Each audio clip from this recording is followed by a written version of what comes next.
Mm, mm, mm, mm, mm, mm, mm, mm, mm. Do, do, do, do, do, do, do. Oh man, that is good stuff right there. Yep. Yesterday I just watched The Batman 2022, baby. You already know what it is. I represent. Now, sad story. I really, really wanted to watch it in the theaters, but some shit happened, and I was unable to do so, and I was a little late. So it was no longer in the theaters that were near me. So I had to watch it on this laptop right here. I watched it like I think like 2 days ago. Yeah, that was a pretty good. That was a pretty good movie and a pretty good Batman movie, and that's saying a lot, right? Because we haven't had a lot of good Batman movies as of late, right? I mean, the only one that comes to mind is boom number one, The Dark Knight, right? That's still goated, and it still is, right? Uh, but I can definitely say that the Batman, the one I just watched, that is like my second favorite Batman movie of all time. 100%. Yeah. Like it shattered expectations. Within the very first 10 minutes, I was in. I'm like, and as a huge Batman fanboy, yeah, it was done quite nicely. I was actually surprised at how nicely it was. Now, if you saw my trailer reaction, my hopes weren't all that high, but I was expecting good things, right? But yeah, no, this knocked it out of the park. This is amazing. You know how people say that it's a really good movie? It really is. It's not just like exaggeration. It really is a good Bat movie.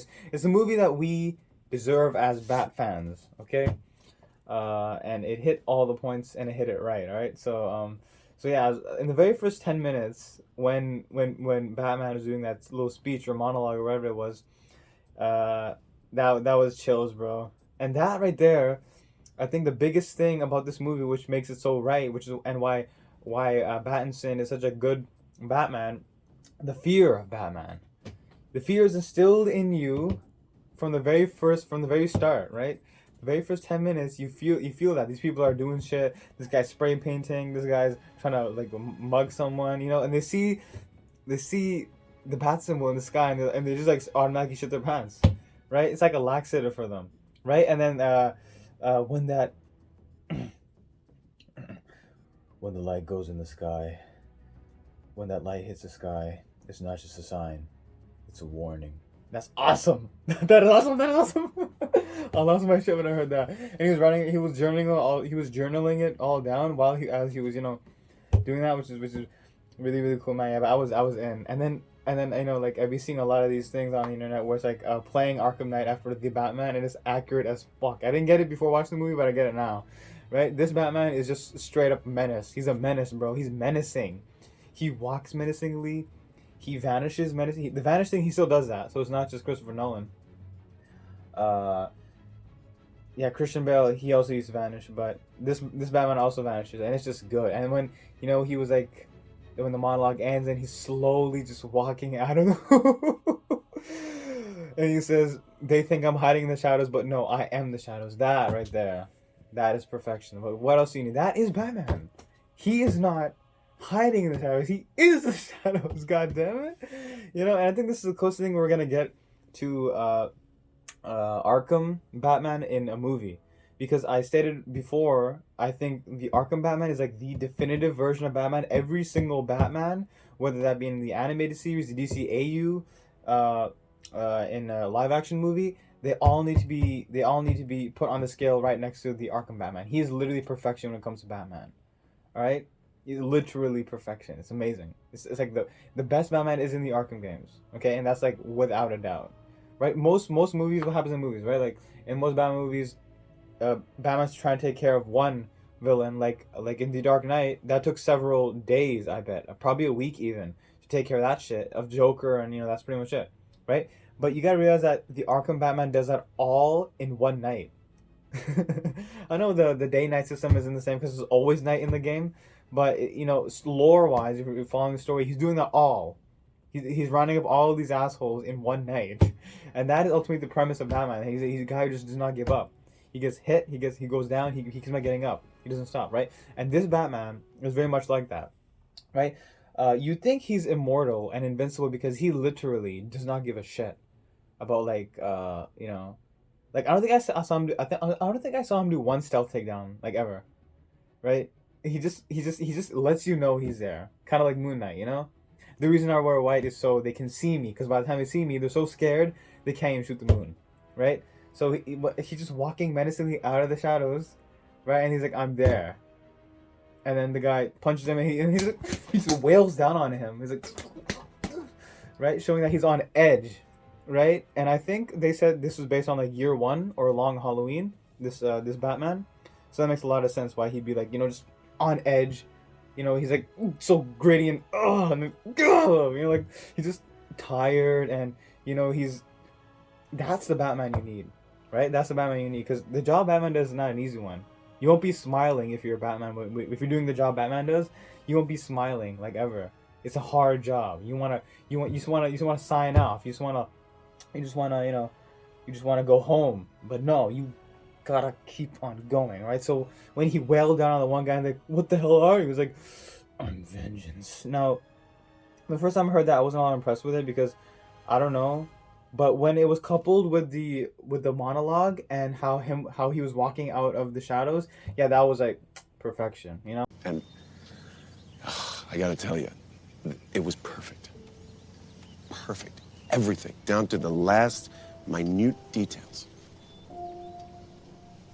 I appreciate it a lot more. We still can't, I don't know, because you gotta realize that Batman has many ways of intimidating you without even touching you, right? And a lot of that is what he just did right there, right? So I'm like, it was okay. When he said I'm vengeance, I'm like, it's cool, right? I'm like, he said it all right. It wasn't like extraordinary, but like, it was good, right? Like it was good, right? I feel like Arkham Batman usually doesn't say stuff like that. Like, he won't say I'm vengeance, right? That's usually in the animated series, right? He said that, the iconic line. But I think Arkham Batman mostly just says absolutely nothing. Only when he needs to, he'll say it, right? But when he says I'm vengeance, and he kicks the shit out of everyone, and the way he fights is very different than any other Batman you've seen, right? He doesn't really care to block most of the time. Most of the time, he's blocking with his face. He takes a lot of hits in this one, and that's like fact right there. And not just like punches and kicks and other weapons, like legit gunshots to the face. Bombs are blowing up in his face in this movie. He's literally impervious, bro. It's insane, right? So he does that. He gets hit a little bit of time, but then he comes back and just murders them. The choreography is pretty good in this one. Definitely way leagues ahead of The Dark Knight, because the one bad thing about those movies is that there was not enough Batman stuff in it, right? Funny enough, because they had to balance the Bruce Wayne and the Batman thing, but the choreography in those movies, the Dark Knight trilogy, was absolutely horrendous. I couldn't stand it. Like, for who Batman is, if you know who Batman is, like the dude who's mastered, or at least I think was it mastered? I think it was mastered every like combat style on the planet. Yeah, he was really limited in the trilogy. But this one I like it, right? You can feel the sheer brutality of the attacks he's doing. He's wailing down on these people, right? He's like, no mercy whatsoever. I'm only gonna leave you alive, but you're gonna wish you were dead, all right, by the time I'm done with you, all right? He does that, and then he goes around doing the same thing. And then I also liked Gordon. Gordon was extremely well done, actually. I think this may be the best Gordon I've ever seen. I know in my head the ultimate Gordon is automatically Gary Oldman. That's only because of the looks-wise. Looks-wise, obviously Gary Oldman, right? I mean, like, but Gary Oldman was by no means a bad Gordon. He was like the Gordon, but this one's like a pretty good challenger to that throne. Who is the ultimate Gordon? Because this Gordon is like just as gritty as Batman. He does not give a shit about anything. I remember that one scene. He's like, no guns. Batman's like, no guns, and then he's like, yeah, that's your thing, but you're not mine. It's like, he's there, because you got to realize how much of a badass Gordon really is. He doesn't have any special training or money. He's just a normal dude. He's just a normal dude doing his job. So imagine this, all right? You are Gordon. You live in a city called Gotham, which is like a cesspool. It's just crime everywhere. The streets are extended gutters. The gutters are filled with blood, right? And half of the people who are trying to preserve the city and bring order to it are also on the payroll of the bad guys. And the only person you can trust is this crazy psycho vigilante guy who dresses up as a bat, jumping on rooftops and punching people in the face, right? I'm like, that'll fuck you up a little bit, don't you think? But despite all that, he's like, I'm in on this, right? He's totally down to do a duo with Batman, right? And in this movie, it states many times, I think, that he's only like 2 years in, so he's relatively new, and you can see it. You can see the difference. I feel like the Arkham Batman is a lot more experienced, right? Like in Arkham Knight versus this one, I think if Arkham Knight Batman versus this Batman, Arkham Knight will win. Like I think I'm pretty sure Arkham Knight Batman could beat any Batman in anywhere, right? Um, you can tell how inexperienced he is as being Batman. I'm like he's still Batman, right? It's kind of like Arkham Origins, right? He's still Batman. He's still doing Batman things, right? But compared to the others, it's a lot different. I think the fact that he's willing to take like gunshots to the face and not really use stealth to his advantage. I think that shows his hot-headedness. We also saw that in Arkham Origins, by the way, how much of a hothead he was, right? Um, Not that meticulous planner, but that makes a lot of sense. Another thing about Gordon that you really start to appreciate is how the chemistry between Gordon and Batman is just so well done.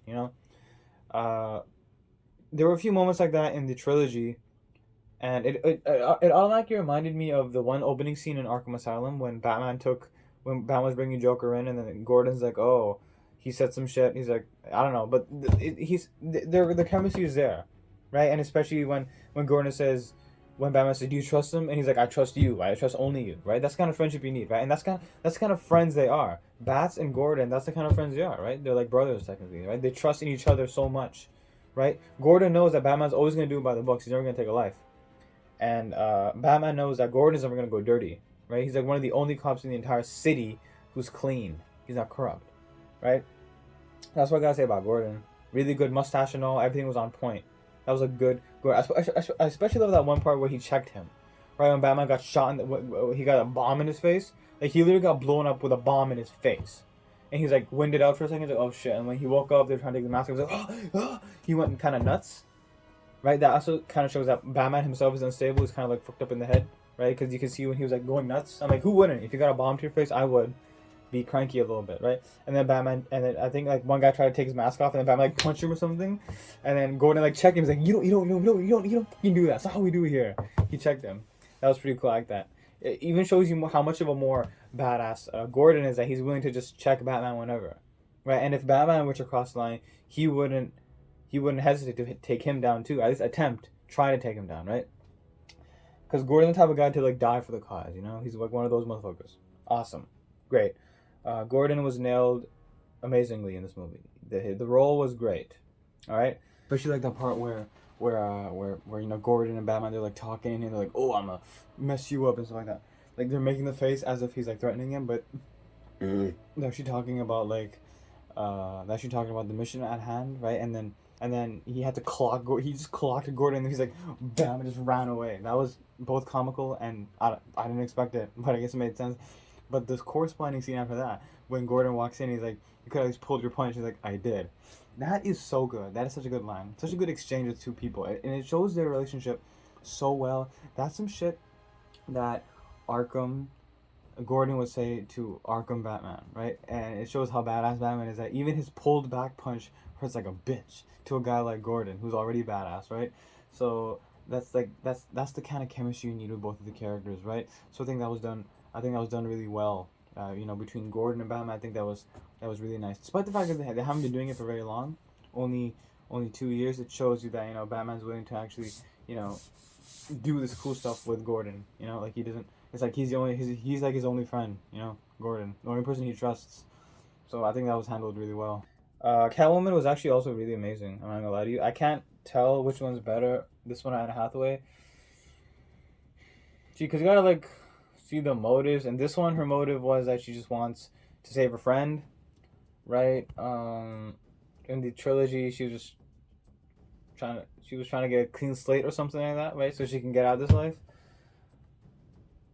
I still can't decide which one's better though. I mean, once again, for looks wise, Anne Hathaway has it. But this Catwoman's pretty good too. I mean, like, the chemistry between her and Batman is kind of the same in the trilogy and in here. That's something the movie never seems to miss, right? The movies never seem to miss because it's so important. You can't not put it in, right? But when it comes to Catwoman, I don't know which one's better. They're both really good though. That's not much I can tell you, right? So I don't really have anything else to say about Catwoman. I guess she's good. I mean, like, I liked it. Right? I'm not sure how comic accurate this is, that she's Falcone's daughter, if that's like real or not. right? I'm not sure about that because I don't know about this. I don't know about that. But like, if that's like a thing, then like that's interesting, I guess, to say the least, right? Like I'm not 100% sure if she's actually Falcone's daughter. That'd be a little strange, you know. But yeah, I got nothing really. I don't have a lot to say about Catwoman. She's good. It's a good Catwoman. You know, if we were to get another Batman movie with Pattinson, I would not mind having her reprise the role as Catwoman. It's all right. You know, she's cool. I also like the fact how, at the end of the movie, she told Bats to just come with her, but then Batman's like, you know, I gotta stay in the city. This is my city. I ain't leaving it for you, girl. Breaks my heart, you know. Just men of order, they gotta sacrifice everything, you know. Could just be chilling with her, but no. Instead, was she bi? Like it kind of seemed like it, maybe. But then she said friend. She's like, I'm looking for my friend. But then she kind of treated her like she was more than a friend. I don't know. I guess it doesn't really matter as long as we get the bat and cat. It's all that matters. Penguin was actually amazing. Wow, that was great. He was actually great. Ha! I got you. And then when the car flipped over and then Batman came out, that's the shit I'm talking about, bro. Like that's the shit you need. You need epic moments like that make you giggle, right? It makes you like jumpy inside, right? Like when I play the Arkham games all the time, all it takes is Batman to do like a small action, and it has so much personality and character in it, and he doesn't have to say anything. Batman, right? That's the whole point of him. His body language and the way he does things kind of just speaks for him, right? That's what we got in this movie, which is amazing, right? Another big thing that was sorely lacking in every single like movie before was the detective modes, right? These detective things, because he is the world's greatest detective, and like one of the very first scenes is a crime scene, when he's investigating the mayor's death and shit like that, right? And then he's like putting the pieces together, looking at small little things, like Batman shit, like shit that Batman would do, and you actually see how smart he really is. And he's decoding these ciphers with the help of Alfred, right? And it's all really interesting. We never got to see that side of Batman in live actions ever. Actually, so I appreciate that. It shows that he's not just a psychopath who wants to beat the shit out of people, right? He actually genuinely wants to, like, he's actually a detective. We can actually see the detective side now, right? His smarts, you know. He also has a really cool camera eye thing. One thing I'm kind of confused about the movie. What era is it set in? Because I feel like Gotham has always been like set in the 80s, 90s, right? But then we have like futuristic shit like social media, for example. The Riddler literally has followers, right?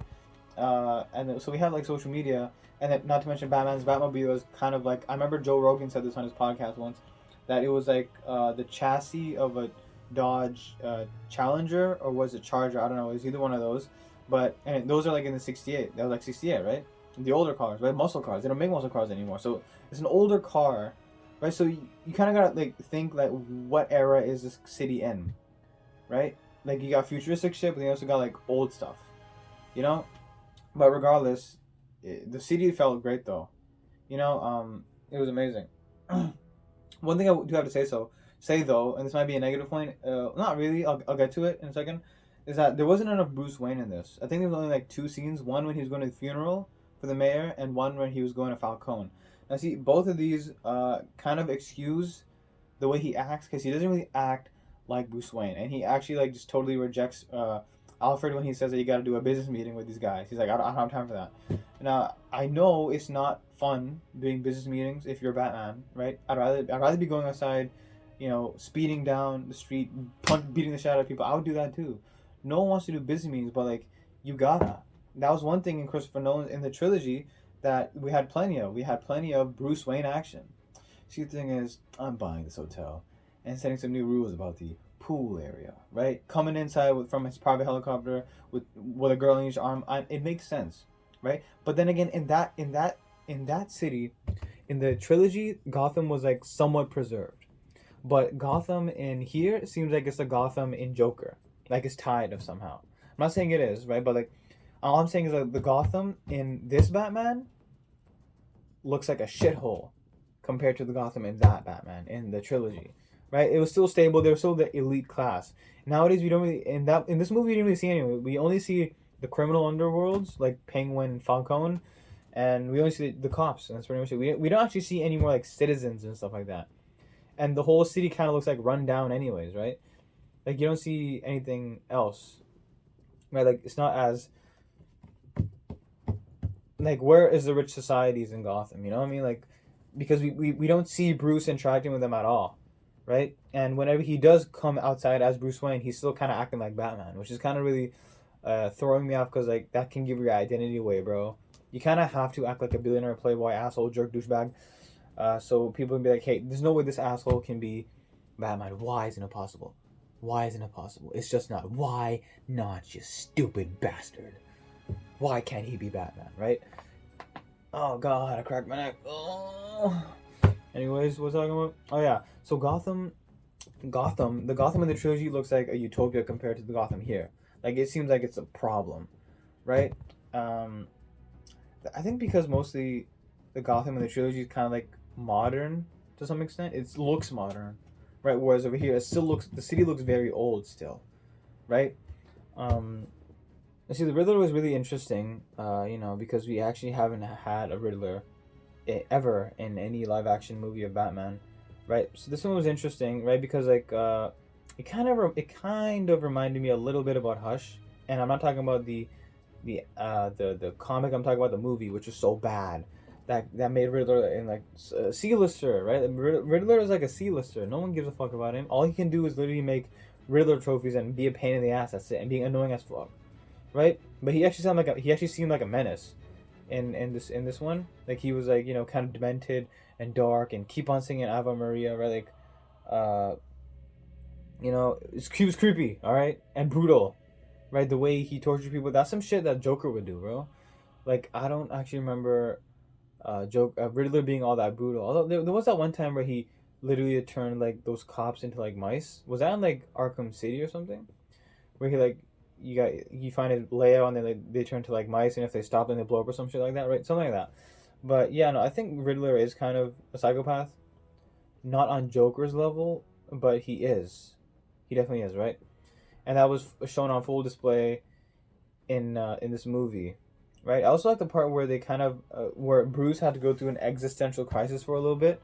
He's like, "Oh my God, was my father like a bad man? He got this guy killed, right? He got this reporter got killed, and then Alfred had to say that no, dude, your dad was good." And that little scene right there was the only time I actually could see like the real Bruce Wayne when he's sitting in the hospital with Alfred, right? It kind of reminded me of Arkham Origins again, right? When Bane infiltrated the Batcave, and then Batman's like, "Oh, Alfred!" And he's like, "Alfred!" Although it wasn't that like, Batman was pretty intense when he was in the car. He's like, "No!" Right? Because he's like, Alfred's the only guy who's got left, and even though he doesn't really show it, he you can tell that he appreciates it a lot, right? Especially when he gave him the hand, they were squeezing the hand. That was powerful. That showed that Batman genuinely does care about Alfred because he's all he has left, right? He's all he has left. All he has as Alfred, and then the bat symbol comes on, and he has to go, right? So the Alfred Andy Serkis in this movie was not bad at all. I think it was pretty good. Yeah, like we still haven't met we still haven't gotten an Alfred that's like, from the animated series and from the video games, because the Alfred in the video games, Arkham series, he's very snarky, very much like the animated series. I feel like the Arkham games are very much based on the animated series, and you can see it. It's there. Right, and the number one of the things of that is Alfred being snarky. You have no idea how much of Alfred sass you need, right? You need some Alfred sass to get your shit done, So there wasn't enough Alfred sass, but like there actually wasn't even that much Alfred. All he really did was do some ciphers, and then get blown up, and that's pretty much it. He survived though, so that's good. We don't want anyone dying. We don't want Alfred dying, especially, right? But that's cool. Right, but I feel like the Riddler, why did he get caught, Maybe it's my ignorance, but, like, I just don't understand. Like, he got caught super easily. Did he not know that he knew he was gonna get caught. But I guess at that point, he was already, like, 5 steps ahead, because he's, like, already planted these vans across Gotham. They're gonna explode, and the whole thing's gonna flood. His ultimate plan was, like, interesting, I guess, Because he's like, oh, you are lying to me, and the entire movie, just, like, you're putting the pieces together. Who is the Rata Alada, right? Is it La? Do you know how to speak Spanish, right? Like, it's really interesting. I like how it's like, because obviously it's a Riddler, so the whole plot is going to be based off of that, right? Putting pieces together, right? One by one, right? And then you put it all together, and there you get it, right? Bring the rat into the light, and then you will see me, and then it's like almost as if he got captured on purpose, right, as a diversion, so his other plan, which is already in motion, does not get interrupted. So like that's very much a Riddler thing to do, to be behind bars but still be in control, and especially when Batman was banging off, what have you done? I critiqued that in the trailer because I didn't think it was all that impressive. I'm like, I think it's okay after I seen it again, but it's not bad. Yeah, it definitely improved as I got to know this Batman a lot more. I stopped critiquing him and I actually understood where it's coming from because it actually was impressive, right? So when he was banging the glass saying, "What have you done?" You could feel the desperation in Batman as how powerless he was. He couldn't do shit. The vans did explode and the city did flood, right? But like it's still better than where are they? Where'd you put the trigger? He'll never. I can't even say it, bro. I don't know what they were thinking of The Dark Knight Rises to be giving him that kind of voice. In my opinion, Bale's voice is perfect and Begins because it was just deep enough. It was just a deep version of his already voice, right? Even The Dark Knight was okay, but even then, you'll be the better self forever. Like it, don't make it gravelly, right? But they didn't even bother changing his voice in the Batman. In this movie I'm talking about, they didn't bother changing his voice, which I guess is okay. The smartest thing so far was Affleck's, how he had like a robotic thing in his voice, so it actually synthesizes his voice and changes it. That was pretty smart. That's something Batman would do, right? Precautionary measures, right? But yeah, no fact. This movie definitely made Batman relatable, which is weird because the guy's fucking jacked, right? At least in the comics, he's 6'2", 220 pounds, if I'm not mistaken. Pure muscle, Olympian, like peak physical condition, hella rich, all the money in the world, no end in sight to where your cash is. Like Scrooge McDuck type of cash, you know? And then fast cars, everything, right? Like he's the peak of what you want to be. You aren't a guy if you don't want to be Batman, right? Every guy wants to be Batman, and that's fact. All right. But despite that, they made him relatable because they really went in a deep dive of Bruce Wayne's psyche, who Bruce Wayne is. When you see him crying next to Alfred and holding his hand, you can tell how he actually cares about Alfred, but because of his vengeance, because of his drive, because of his mission, he can't afford emotion.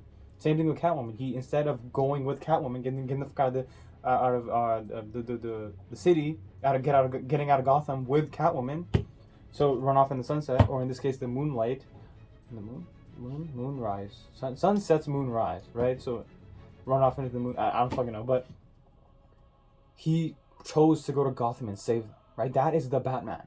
So it always inspires us to be like that, to sacrifice what we hold dear for the greater good, right? That is what it means to be Batman, right? To defy expectations, to say, no, I'm not just a normal human, I'm fucking something else, right? As a man, but if I were a symbol, then I can be so much more. I can be eternal, I can be incorruptible. Fact, right? And the I don't know, and the whole music vibe with Something in the Way, it just, I can't have no idea how many times I bumped that song in my car as I'm driving, and I just have this stone cold look on my face, and I'm like, I'm feeling it. I feel like Batman. This movie will make you feel like Batman. Arkham Knight will make you feel like Batman when you play it. You can play as Batman, but this movie will make you feel like Batman. Every dude who's a true Batman fan walked out of that cinema that day, walked out of the theater that day, which unfortunately I couldn't, feeling like Batman. He was walking inadvertently, unexpectedly, out of nowhere, subconsciously, he just started walking like Batman. Like he's a 6'2", 220-pound beast. Because it makes you feel that way. And I feel that way. I feel that way, bitch. I feel that way, I'm telling you. Right, what else am I talking about? Yeah, they made him relatable somehow. He became a literally me character. You can add him to that list now. Right? Something about him. I don't know, something about the whole vibe of the movie. It's like, so it kind of makes Batman down to earth. Probably because there's very less Bruce Wayne scenes. I think like, there's only 2 Bruce Wayne scenes that we see him go out in public, but we never see him with any chicks, right? Which has always been a staple of Bruce Wayne. Wherever he goes, he's always got one chick in each arm, right? Always. But we didn't see any of that. It makes sense because the Gotham in this movie is pretty shit. Like the Gotham in the Nolanverse, in the Dark Knight trilogy is like heaven compared to what it is over here. It's fucking disgusting, right? And it really makes you feel that way, you know. But ultimately, this movie will make you feel like Batman. Walking out of the theater, which I wish I could. They gotta re-air it, man. They gotta come on. They gotta put it in theaters again, man. I gotta watch that movie. Shit. But yeah, you will feel like Batman. It made him relatable somehow, right? The movie did. And then Batman came to the realization that, he actually is needed in the city. He's like a hope, symbol of hope. He's ripping off Superman, but he's a symbol of hope, right?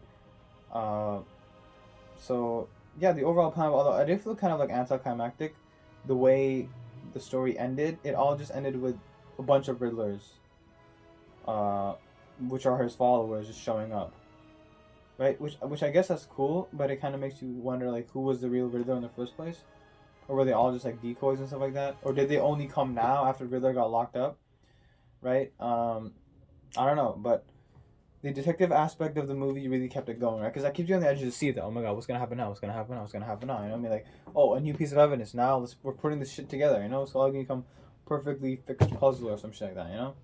So I think it's I think it's like excused in this regard because, like I said, in the trilogy, Bruce could still be a billionaire playboy. He can still act like an asshole because for society it looks like it's still functioning. Like there's still an upper class elite people, right? So they can still have their fucking parties and stuff like that, right? But in this one, once again, it seems like it's gone to shit, right? And the only time Bruce does come out is when it's like an occasion of sorrow, right? Like he's going to a funeral. Obviously, he won't be coming with two girls in his hand, right? So I guess in that case, he's excused to look that way, to look, like sad and stuff like that, right? Because he's going to a funeral, and the other time he's going to Falcone for answers. I guess, but like yeah, I guess he gets to pass on this. Like why he doesn't smile because at that point in that city, I think everyone would be sad and everyone would be losing their mind because oh my god, this crazy serial killer killing everyone, you know. Um. So I guess yeah, in terms of him being Bruce Wayne, I know like traditionally he would be a little different. He'd be like the absolute opposite of what Batman is. Even though in this movie he's technically kind of the same. Bruce and Batman is the same, right? But it's excusable. I can excuse it, right? I'll allow it because the city is in such a shitty state. You can't really be doing that shit, right? Although I remember that one scene at the beginning of Arkham City when Arkham City was being made, right? The entire city was being made into a giant prison for Blackgate inmates or whatever the fuck it is.